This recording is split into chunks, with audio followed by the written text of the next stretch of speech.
All right, so Blaydes and Aspinall is coming up, and I did some research to try to figure out how this fight is probably going to go. And so I started out with Curtis Blaydes, and I started watching some Curtis Blaydes highlights, and I found out, man, this guy, he's a beast. He's really a beast. He's got these takedowns. It's like anyone that stands in his way, he's taking them down. Anything that stands up, he's taking it down. He's like Pete Davidson. He's like me. He's like me for real. But for real. No, for real. This guy has elite takedowns for the heavyweight division. Really, really impressive. He also has elite ground and pound. I watched him beat Overeem. I don't know why I haven't seen this fight before. He just beat Overeem's brains in like it was an episode of Walking Dead. Just pre-ordered him CTE. Amazon Prime is coming next week. CTE at your doorstep. Look at him looking like a pomegranate, yeah. Brutal ground and pound. This guy. I watched him hit Shamil Abdurakhimov so hard that Shamil changed personalities and came back as Shamil Gaziev. Is anybody going to talk about this? That we got two Shamils, and they vaguely just kind of sort of look like you mushed. It looked like you mushed the first Shamil and then like kind of gave him some sun, but he couldn't handle the sun, turned pink. Anyways, I saw him beat Junior Dos Santos on the feet. A legend, Junior Dos Santos, fair and square, outclassed him, outstruck him. And now I watched all these fights and I came to a conclusion. And here's my conclusion. Tom Aspinall freaking starches this man. Tom Aspinall freaking starches this man like Sunday clothes on the ironing board. Now I watched Tom Aspinall fights too. And it took me like 5 minutes. I could watch all of Aspinall's fights from start to finish, from his UFC debut to him holding the interim belt in the drive-thru of Burger King. And by the time I get my Whopper, he'll be holding the interim belt. Now let me translate that for you Brits. You couldn't even warm up a can of beans before Aspinall knocked these lads on their bollocks. That's how quick all his fights were. I think he has a total fight time under 10 minutes. Under 10 minutes? That's insane. Now, I gotta admit, when he first came on the scene, I was not buying it. I don't like it when these guys get overhyped. Especially, when Michael Bisping gets on the mic and he starts talking about, oh, this guy he's the future. He's an absolute beast. He's a monster. He's got next level speed. I'm like, okay, of course, because you're British, you're just biased and you're telling us that the British fighter, because we've seen this before. We've seen British fighters come through with a bunch of hype. Paddy the Baddy, right? He came through with all this hype and then he goes life and death with Jared Gordon. Can somebody tell me who Jared Gordon is? We see Molly Meatball turn the O2 Arena upside down. And then she fights Erin Blanchfield, and Erin Blanchfield turns her arm upside down. She put her in a crucifix. I've never seen a worse crucifix. Look how red her head is. So bad.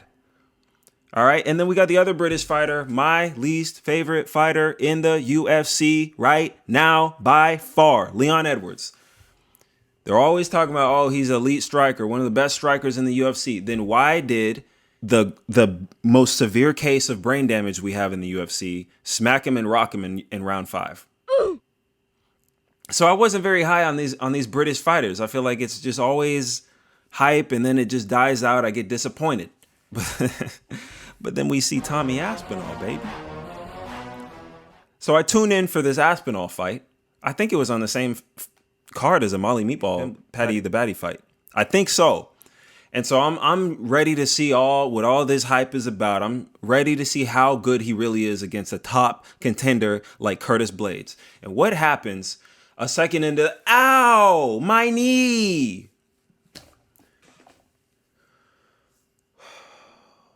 What happens a second into, ow, my knee. He hurts his knee. And just like the other two promising heavyweight fighters in the last 5 years, he's out for a whole entire year with an injury.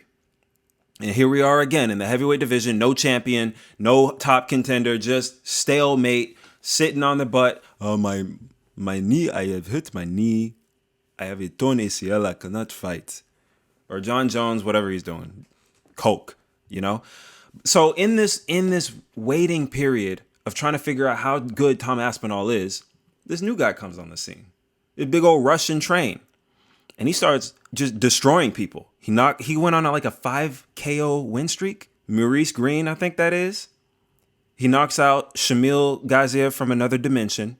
He knocked out Derek Lewis. But that was a kind of a early stoppage. But still, I mean, it was pretty bad. Pretty bad. We see him, he knocked out Tai Tuivasa. Maybe if Tai had drank some water instead of drinking beer out of people's shoes, it would have gone a little different or a little longer, but he knocked him the heck out. And you know who else this big Russian freight train knocked out while Tom Aspinall's knee was healing? Oh, guess who it is? He fights your boy. And he knocks him out. And I'm thinking, how do you beat this guy? How is Tom Aspinall going to come in and beat this guy? What would it take? He did it. He found out what it took. What would it take? He found out. It took 2 minutes. Are we talking about the same thing? This Russian war machine, he did what he does to everybody else, and he absolutely starched him. And so, guys, the reason why Aspinall versus Blaydes is not close is not because of MMA math. It's not even because of style, styles make fights or whatever. It's a matter of skill, and it's a matter of speed. Tom Aspinall can do everything Curtis Blaydes can do, but he does it faster. He has the double legs. He has the submissions.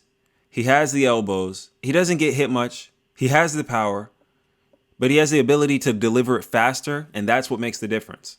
Speed isn't something you can just add in a training camp. You develop it over years and years and years. And Curtis Blaydes just simply does not have that speed. Here's another reason. A lot of people have made Curtis Blaydes look really average. Y'all remember the Jelton Almeida fight? That was his last fight. We all talk about how he beat Jelton Almeida, and that's the reason why he's here. But Jelton Almeida took him down 9 times. He took him down 9 times in the first round. Look at him. He's just standing there, no sweat, no urgency. You can't fight with no sense of urgency against Tom Aspinall and expect to win. He's sitting there you got a 250-pound man on your back. You got no urgency? Buddy, hey, clock's ticking, man. He took you down 9 times. Let me tell you something. Somebody takes you down 9 times, that means they can kidnap you. If someone kidnaps you, what does a 6'3", 260-pound man look like getting kidnapped? It looks bad. Jelton Almeida made this man look bad. You know who else made this man look bad? Derek Lewis made this man look bad.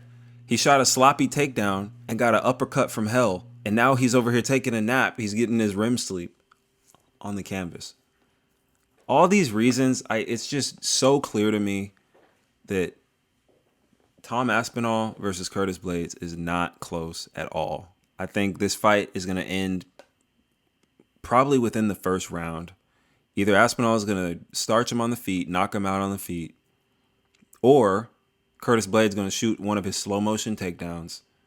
Aspinall is going to do the Matrix, stuff the takedown, ground and pound. It's going to be over in the first round. But that's my prediction. This is Flying Squirrel. Let me know what you think. I'm out.